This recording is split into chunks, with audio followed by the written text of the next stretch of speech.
Now, flooding has affected more than 3 million people in 13 Western Central African countries as extreme weather takes its toll on the African continent this year. Also, the floods have compounded other drivers of humanitarian need, including recurrent drought, violence and conflict, leaving people's lives and livelihoods upended.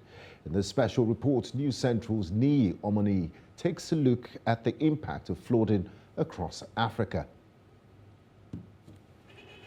Highways are submerged, roads completely washed away, leaving some communities totally cut off. All our electricity stations, major ones, are also flooded. Our water treatment plants that we are using to service communities.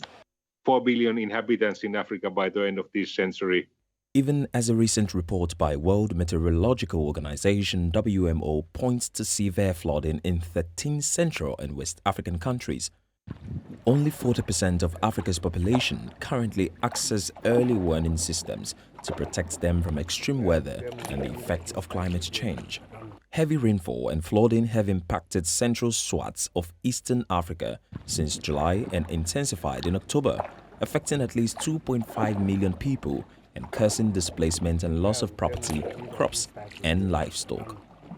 Much of the water that is in East Africa here in the region is from the Indian Ocean. The Indian Ocean is one of the most warming oceans in the world. And because of this warming, there is a lot of evaporation that is bringing rain to East Africa. From a global perspective, the Intergovernmental Panel on Climate Change has noted a 1/3 reduction in yields as a result of climate change over the last 60 years. Central and West African countries are not left out, as flooding in countries like Nigeria, Gambia, Ghana, Mali, Niger, Senegal, Sierra Leone and Togo have further pushed vulnerable families deep into crisis. We lost many things during the flood. In our rooms now, we cannot go back and pick what we left there now. 3 places I've been packing. Now I am now in primary school, which I'm not supposed to be there with my family. It's very sad, very, very sad. So please, I want federal government to do something about this flood. Dozens have died in a tragedy that authorities have called force of nature, with rescues overwhelmed. What is the way forward, especially in the face of growing population and climate change?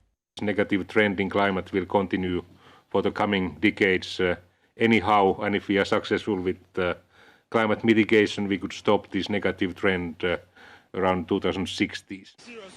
With higher than usual rainfall expected to continue in the region throughout November and December with risk of more floods, countries remain on high alert. Niyi Omoniyi, reporting for News Central.